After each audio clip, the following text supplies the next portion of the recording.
ber- beranggapan itu sangat positif ya. Jadi ada kekuatan untuk bisa menarik dana hasil ekspor ya. Hanya hati-hati, ini kan lagi-lagi seberapa jauh bisa diatur ya, karena itu kan dananya di luar negeri ya. Jadi eh, walaupun ada peluang, tetapi seberapa jauh pemerintah bisa mengatur atau Bank Indonesia dalam hal ini bisa mengatur. Ya karena selama ini fleksibilitas argumen dari mereka diparkir di luar negeri lalu mereka bisa cepat beli lagi dan masuk ya. Selama sebetulnya tidak ada devisa kontrol, sebetulnya tidak perlu khawatir kan memasukkan uang hasil devisa itu ke Indonesia. Yang dikhawatirkan adalah sesaat ada apa krisis atau apapun alasannya tiba-tiba mengubah kebijakan. Nah, itu yang dikhawatirkan sebetulnya dari sisi eksportir kan. Jadi kita melihat ada peluang, tetapi pertanyaannya seberapa efektif bisa dilakukan pengaturannya. Karena toh kecuali pemerintah sangat tegas di dalam memberikan punishment, kalau seandainya uang yang nggak ditarik kembali dengan aturan yang sangat tegas tentu, maka uang itu merupakan fleksibilitas dari eksportir untuk memarkir di luar. Jadi lebih kepada model insentif daripada model hukuman begitu ya. Nah kalau kita lihat selama ini kan model itu yang dilakukan, hanya insentif saja, memanggil dengan tax amnesty atau apapun gitu ya, supaya uang yang diparkir itu masuk gitu ya.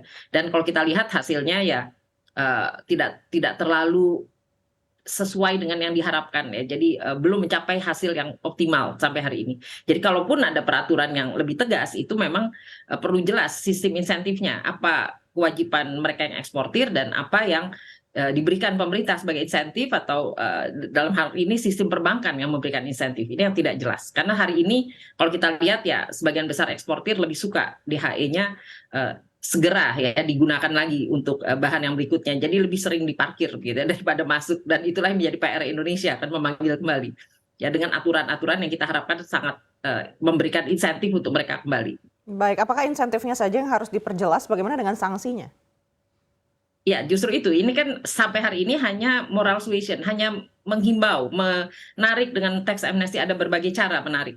Punishment kan tidak pernah dibicarakan gitu ya. Ya, saya melihat di sini kan akan sulit sekali memberikan punishment ya, dalam arti apakah Anda akan melarang? Kalau melarang kan berarti nanti akan menjadi pilihan untuk melakukan yang model lain lagi gitu ya. Jadi ini uh, game-nya adalah berikan insentif dan berikan sanksi, tapi bukan sanksi yang merusak pasar. Karena kan kalau sanksi yang merusak pasar itu membuat mereka nggak mau lagi ekspor kan, atau akan memarkir dalam bentuk lain, dalam bentuk investasi dan lain-lain gitu ya di luar negeri. Begitu banyak cara untuk uang ini mengalir keluar.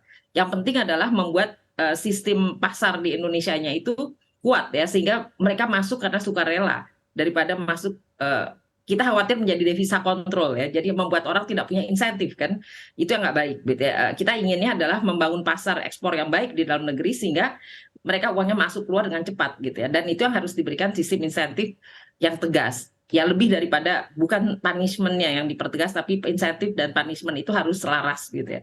Ini yang saya lihat harus dicoba dengan berbagai cara, karena toh di masa lalu Indonesia memang tidak pernah mengatakan saya mau devisa kontrol, itu nggak pilihan buat kita, karena kita lebih kepada memilih dengan mata uang yang mengambang seperti ini dan melakukan sistem insentif. Itu pilihan kita sampai hari ini saya lihat. Baik, Bu Nina, apakah ini artinya sebenarnya daya tarik instrumen keuangan kita di dalam negeri ini kurang maksimal begitu untuk bisa membawa para pengusaha ekspor ini memarkir dananya di dalam negeri? Ya, itu yang harus kita bangun, gitu ya. Jadi itu tantangannya kan. Kenapa sebuah negara itu tidak melakukan devisa kontrol? Karena kita yakin sebetulnya kita bisa membangun lebih baik dengan memperbaiki sistem institusi yang ada di dalam negeri, sehingga uang itu kembali dengan sukarela, gitu ya. Bukan karena dipunish, ya, apa dihukum, gitu ya. Dan ini yang saya pikir usaha yang harus lebih keras ya. Jadi banyak sekali sumber investasi di Indonesia bisa menyebabkan uang itu kembali dan masuk sebagai investasi daripada sekedar diputar untuk dagang gitu ya. Untuk ekspor kan hanya keluar di sisi luar ya. Kalau ini kan investasi kan membangun sistem produksinya di Indonesia. Nah, itu PR besarnya untuk membangun insentif. Kita bisa lihat model semacam itu di negara-negara yang sukses kan membangun ekonominya kan. Mereka memanggil uang karena memang uang itu tertarik untuk kembali ke negaranya gitu. Dan itu yang harus dibangun di Indonesia. Baik, kita beralih ke Pak Edi. Mungkin singkat saja Pak Edi, aturan atau aspek apa yang harus dibenahi atau mungkin disesuaikan agar bisa menarik dan juga menahan DHE ini bisa berada di dalam negeri? Oke, aturannya kan sudah ada di Bank Indonesia. Meskipun itu saya kira perlu lebih disesuaikan lagi seiring dengan perkembangan situasi lalu lintas devisa di Indonesia. Jadi peraturan Bank Indonesia nomor 21 tahun 2019 tentang devisa hasil ekspor itu sesungguhnya sudah ada. Termasuk juga devisa pembayaran impor. Jadi intisarinya adalah di situ ada aturan mengenai ekspor non SDA, termasuk juga yang aturan-aturan yang lain mengenai impor.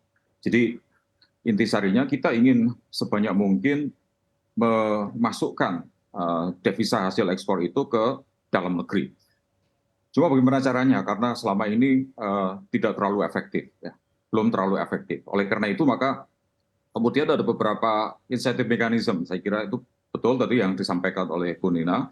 Intisarinya adalah bagaimana kita bisa memberikan insentif kepada swasta, kepada bisnis yang melakukan ekspor ke luar negeri, kemudian devisanya tidak diparkir di luar negeri.